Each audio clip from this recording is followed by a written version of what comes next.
दीपावली पूजा के बाद चौकी का विसर्जन कब कैसे करना है, किस विधि से करना है, साथ ही आज बनाई जाने वाली धन पोटली के बारे में भी जानेंगे, जिसे लक्ष्मी पोटली कहा जाता है, जो कि साल भर में परिवार में धन की कमी नहीं होने देती। उस पोटली के बारे में भी इस वीडियो में जानेंगे। और साथ ही आप सभी जानते होंगे माँ लक्ष्मी चंचला मानी जाती हैं, चंचल स्वरूप में मानी जाती हैं।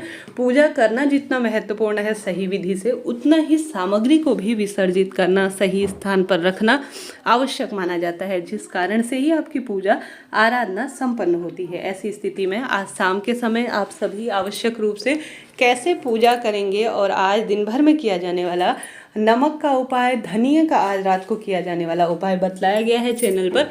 कृपया पूजा विधि को देखकर अपने जीवन को समृद्ध करें, पूर्ण पूजा करें, जो कि शिव महापुराण गुरु जी द्वारा बताई गई है। साथ के साथ सामान्य गृहस्थ जन्म किस तरह से किया जाता है उसका भी विस्तार से भी उसमें विवरण है। कृपया उस वीडियो को देखकर अपना जीवन सार्थक करें।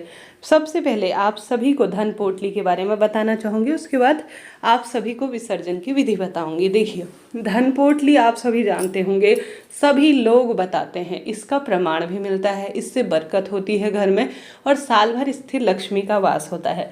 तो सबसे पहले आप सभी को माता लक्ष्मी को चढ़ाई गई वस्तु से धन पोटली बनानी है, ठीक है। माता लक्ष्मी द्वारा वह स्पर्श हो गई है, भले ही आज रात को बनाएं, अत्यधिक शुभ रहेगा पूजा के पश्चात, ठीक है।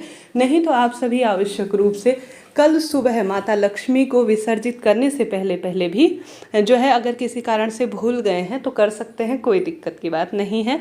आप सभी को माता लक्ष्मी को चढ़ाया गया कमल गट्टा लेना है 5 की संख्या में, और साथ ही माँ लक्ष्मी को चढ़ाई गई जो रुपया है वह लेनी है, चाहे तो उसमें थोड़ा रुपया और रख दें। साथ ही माता लक्ष्मी को चढ़ाए गए गोमती चक्र या तो 5 की संख्या में लें या 11 की संख्या में लें। साथ ही माता लक्ष्मी को चढ़ाया गया जो सिक्का है, भले ही आप चांदी का सिक्का चढ़ाएं या सामान्य सिक्का, आपकी इच्छा है। साथ के साथ माता लक्ष्मी को चढ़ाया गया धनिया थोड़ा थोड़ा मात्रा में लेकर एक कटोरी में अलग रख लीजिए, एक थाली में।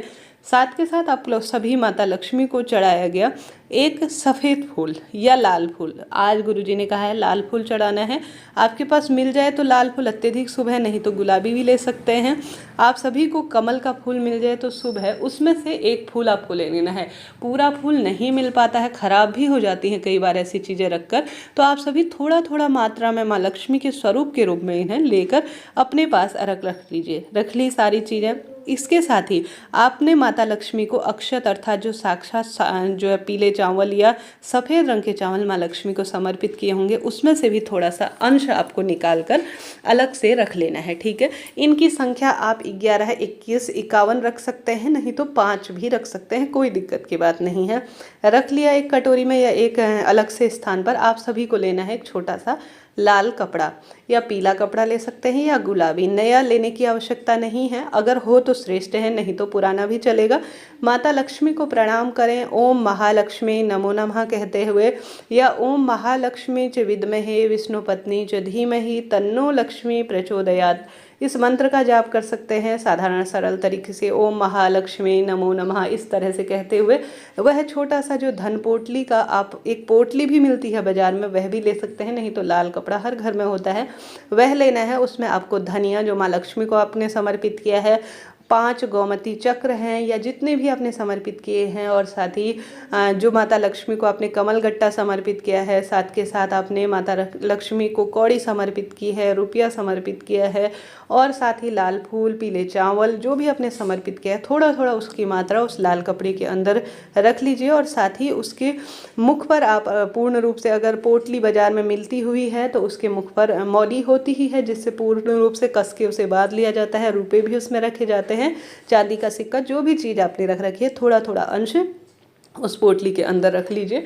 नहीं तो वह जो लाल कपड़ा लिया है उसके मुख पर पूर्ण रूप से मौली बांधकर इसे लेकर चले जाइए अपनी पोटली जो तिजोरी है वहाँ पर। तिजोरी में आप सभी आवश्यक रूप से एक स्वास्तिक बनाएं, पीले कुमकुम से, हल्दी से, जो भी है जिस तरह से भी, या पहले अपने स्वास्तिक बनाया है तो उस स्वास्तिक के ऊपर आपको साल भर इस पोटली को रखकर छोड़ देना है। यह साक्षात माँ लक्ष्मी के स्वरूप में धन पोटली कहलाती है, जो कि बरकत की होती है और रोग दोष काटने में सहायक होती है। इस तरह से से आज रात को आपको धन पोटली का निर्माण अपने घर पर करना है।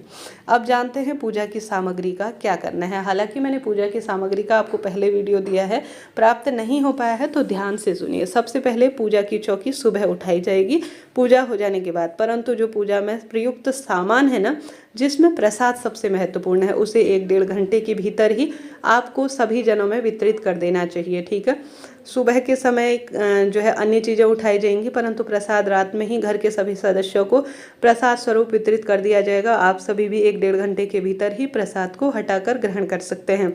तत्पश्चात आप सभी ने जो अनाज, सप्तधान्य जो और धनिया है वह घर के गमले में बो दीजिए या खाने में मिश्रित कर दीजिए। माँ लक्ष्मी की चीज़ें कभी भी घर से बाहर नहीं जाती है, घर के अंदर ही इन्हें रखा जाता है, इस बात का ध्यान रखें। कहीं भी कोई भी वस्तु दान के लिए भी बहुत कम अवस्था में दें। माँ लक्ष्मी हैं, घर पर ही रहें तो अत्यधिक शुभ रहता है। साथ ही आप सभी ने जो रुपया रख रखे हैं उसे घर की गृह लक्ष्मी अर्थात जो घर पर मुख्य गृहिणी है उन्हें दे या कन्या को अपने घर की दे, तभी जो है स्थिर लक्ष्मी से मानी जाती है। आप सभी दीपक रात भर जलने दें। सुबह के समय आप सभी दीपक ठंडा हो जाए तो अपने घर के गमले में या अपने घर का खेत या अपने घर का लॉन इत्यादि इस जो जगह है वहाँ पर आप भू विसर्जन कर सकते हैं। कहीं दूर रखने की आवश्यकता नहीं है। धरती से समाहित हुई वस्तु है, हमें प्राप्त हुई है, धरती पर ही समाहित हो जाएंगी। चावल इत्यादि चिड़िया कबूतर को दे सकते हैं। अगर घर पर ही खाने में मिश्रित कर लें तो भी कर सकते हैं। साथ के साथ सुहाग की सामग्री स्वयं प्रयोग में ले, कोई दिक्कत की बात नहीं है। आपने जो अमरबेल के टुकड़े चढ़ाए हैं, कमलगट्टा, हल्दी चढ़ाई है, वह सभी चीज़ें आप सभी आवश्यक रूप से घर की तिजोरी में चाहे तो जो पहले पोटली बनाई है उसमें रख सकते हैं, नहीं तो एक अलग से कपड़े में बांधकर रख सकते हैं।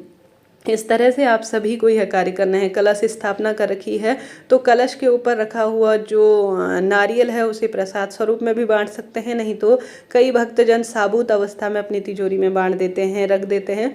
आप सभी जो कलश के अंदर रखा हुआ जल है घर पर छिड़के और जलपान के रूप में ग्रहण करें। साथ के साथ आप सभी आवश्यक रूप से जो भी वस्तु है अपने घर की कुंवारी कन्या या सुहागिन महिला को ही दें, घर के बाहर न जाए, रक्त संबंधियों को ही दे, इस बात का ध्यान रखें। अनाज या समस्त चीज़ें अपने घर पर ही रखें। इन चीज़ों को घर के गमले में ऐसी अपशिष्ट वस्तु जैसे माता रानी को चढ़ाई गई फूल और जो पत्तियां हैं वह घर के गमले में ही रखें। मूर्ति है तो जो मिट्टी की मूर्ति है वह तो एक बार में ही काम में ली जाती है, तो आप घर के गमले में रख दीजिए या किसी पेड़ के नीचे रख सकते हैं। अगर धातु की या अन्य चीज़ की फ्रेम में बनी हुई है तो वह दोबारा से काम में आएगी आपके, उसके घर के मंदिर में रख सकते हैं। तो इस तरह से आपको संपूर्ण रूप से पूजा की सामग्री का विसर्जन करना है और आवश्यक रूप से इस तरह से आपको धन पोटली आज रात को बनानी है। खुशियों के भंडार भरेंगे, जीवन में किसी चीज़ की कमी नहीं होगी। मैंने अपनी तरफ से बताने का पूर्ण रूप से प्रयत्न किया कि कैसे आपको संपूर्ण सामग्री का विसर्जन कब कैसे करना है। फिर भी कोई सवाल आपके रह गए हो पूछ लीजिएगा, आपका अपना चैनल है, सभी सवालों के जवाब आप प्राप्त करेंगे।